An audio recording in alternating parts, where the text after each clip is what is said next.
Hemos escuchado antes unas palabras claves antes del aleluya. Dios mío, instrúyeme en tus sendas, haz que camine con lealtad. La palabra de Dios tiene esta finalidad: instruirnos en las sendas de la verdad para caminar con lealtad en medio de este mundo.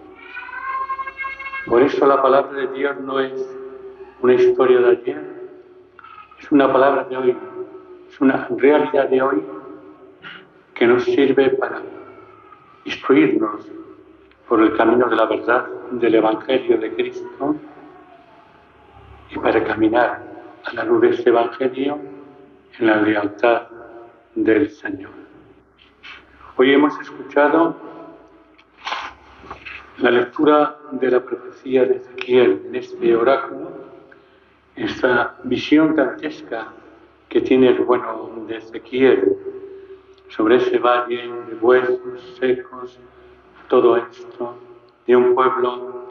Es una parábola, porque las parábolas las dijo Jesús en el Evangelio, pero también es cierto que toda la historia de nuestra salvación, el Antiguo Testamento, también es una parábola de Dios para que el hombre comprenda el amor de un Dios que le guía a través de la vida. Y entonces esta visión dantesca de esos huesos quebrantados, de esos huesos secos, donde no tienen carne, y es más, que es la muerte misma de aquel pueblo que vive en el destierro, de aquel pueblo que se ha apartado de Dios y que la muerte ha ido desbadazando su vida, su historia. Y como de nuevo Dios, a través de un oráculo del profeta Ezequiel, le infunde el espíritu a estos huesos para volver a la vida. Esto es toda una referencia al libro de Génesis, cuando el Señor sopló sobre aquel hombre de barro su aliento y le dio vida. Este Dios da vida también al hombre.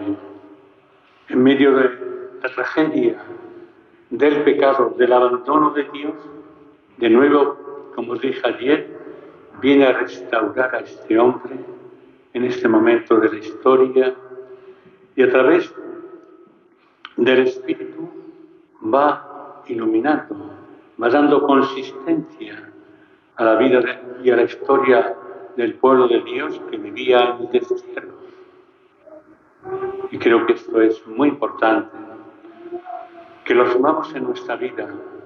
Es el Espíritu el que nos da vida, es el Espíritu el que nos resucita. Yo resucitaré vuestros cuerpos. Es el Espíritu de Cristo el que nos da toda la garantía de que resucitaremos con Cristo. Esta es la realidad que nos quiere decir la lectura del profeta Ezequiel en este día. Y hemos hecho el salmo responsorial, que es maravilloso. Erraban por un desierto solitario y no encontraban el camino de la ciudad habitada. Es toda una referencia a que el pueblo de Dios, cuando se aparta del camino de Dios, comete el pecado, anda errante, no encuentra el camino. Solamente a través de la misericordia de Dios, que se sirve precisamente de los profetas, del oráculo de este profeta, para infundir el espíritu y dar vida y reconstruir aquellos seres muertos por el pecado, y como un gran desierto de soledad y de dolor. Por eso, hermanos, que hoy esta lectura nos dé la garantía y la esperanza de que lo importante es dejarse guiar por el Espíritu del Señor para encontrar vida. Es más, dirá que después, cuando nuestros cuerpos estén en el sepulcro, Cristo los volverá a la vida, los resucitará con Él para siempre.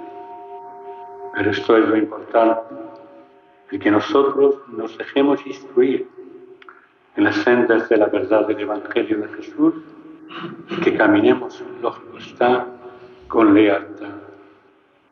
Ustedes vienen a este lugar de Garabandal precisamente a dejarse orientar por, diríamos, otra profetisa, una Ezequiel, que es María, que María quiere dar vida a nuestras vidas a veces rotas por nuestros pecados, como cuando una madre le dice a un hijo, hijo mío, ese no es el camino que tienes que seguir, tienes que cambiar.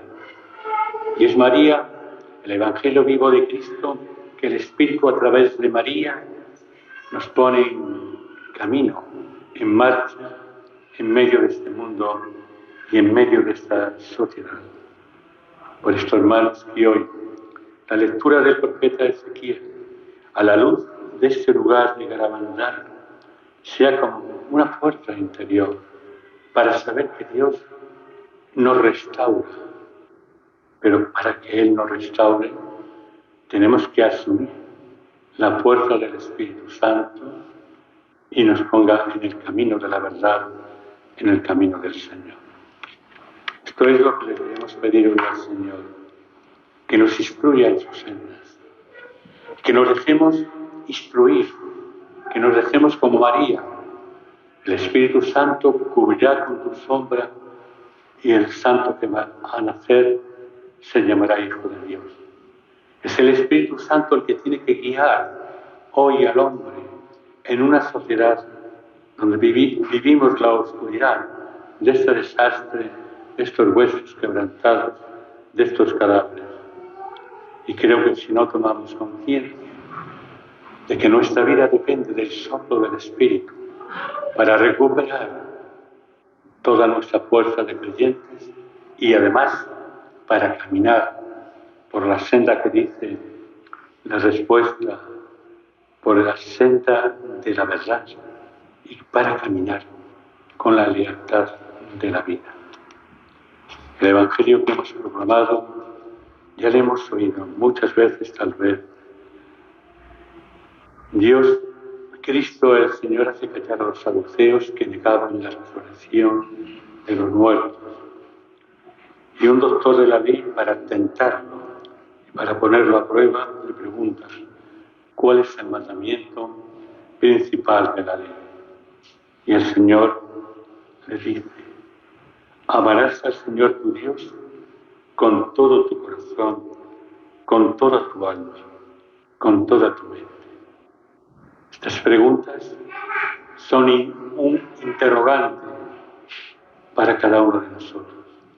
¿Amamos a Dios con todo el corazón, con toda la mente? ¿O tenemos a Dios como un objeto de turno y de espiritualidad falsa e hipócrita? Por eso, cuando el Señor dice, este es el mandamiento y es el principal y el primero, el segundo es semejante a él: amarás a tu prójimo como a ti mismo. Esto es la realidad. Este es el interrogante, queridos fieles, que en este lugar donde decimos que hay una madre que desapareció y como toda madre lo que quiere es que los hijos se lleven bien, que sean. Y yo me hago esta pregunta personal: ¿nos queremos? ¿Nos queremos bien? ¿Nos amamos? O tal vez por nuestra variedad de cismas, de tendencias religiosas, hacemos una guerra campal en un lugar donde tendría que ser un espacio de silencio, un espacio de María. Y en el espacio de María no entra la confrontación, el linchamiento, no entra el cisma personalista. En la casa de María, y esto es un lugar de María, no entra nada de eso. Solamente entra esta realidad: Cristo el Señor. su Hijo, que es amar sobre todas las cosas y amar también al prójimo. Esta es la realidad. Ese es el interrogante que tantas veces con un gran dolor me hago en estas comunidades. Cuando ves cómo la gente... Ayer mismo teníamos adoración del Santísimo. Preferimos perder la parreta, este grupo. En cambio, este corazón herido, que es Cristo el Señor, estaba expuesto, aquí queda al intemperie. No descubrimos. Imaginad que en lugar de ser Cristo hubiese estado aquí un personaje importante, cantante o político, como queráis. Nos pegaríamos por estar en la iglesia. Pero está en la custodia con una forma consagrada. Y el interrogante es, ¿creen ustedes en esta forma? ¿Creen ustedes en esta custodia? ¿Creen ustedes, al decir ustedes, decimos también nosotros, en que amar a Dios es lo más importante, pero si no se da el amor al prójimo, todo es una mentira? Entonces, como nos puede sonar a todos, vivimos en un momento difícil, de una corrupción política, donde a veces problemática, cismas de la Iglesia misma, y además en un lugar donde cada uno quiere tirar del manto de la Virgen a su estilo y quiere formar una iglesia con una moral, con unas normas a su entorno. Esto no es así. Esto es mucho más serio. Esto es mucho más importante para todos y cada uno de nosotros. Que hoy nosotros, a la luz de estos textos, cuando la primera carta de Juan dice que Dios es amor, es el nombre de Dios, amor. Tenemos que amarle por encima de todo y por encima de todo amar al prójimo. Y así, de esta manera, María, nuestra Madre, como una madre, se siente orgullosa cuando sus hijos se respetan, se quieren, no se pone la zancadilla y se critica, nada de esto. Esta es la realidad, queridos fieles. Pues pidamos hoy al Señor que estos huesos quebrantados, que será nuestra vida misma a veces por el pecado y por otra realidad que nos agobia, que es la muerte, tengan el soplo, la fuerza del Espíritu Santo, precisamente para resucitar con Cristo. Y también para resucitar aquí a la vida, con una vida sobria, honrada y religiosa, que está salpicada del amor de Dios y, como no, del manto de una Virgen que quiere que nos queramos como su Hijo nos manda. De mí.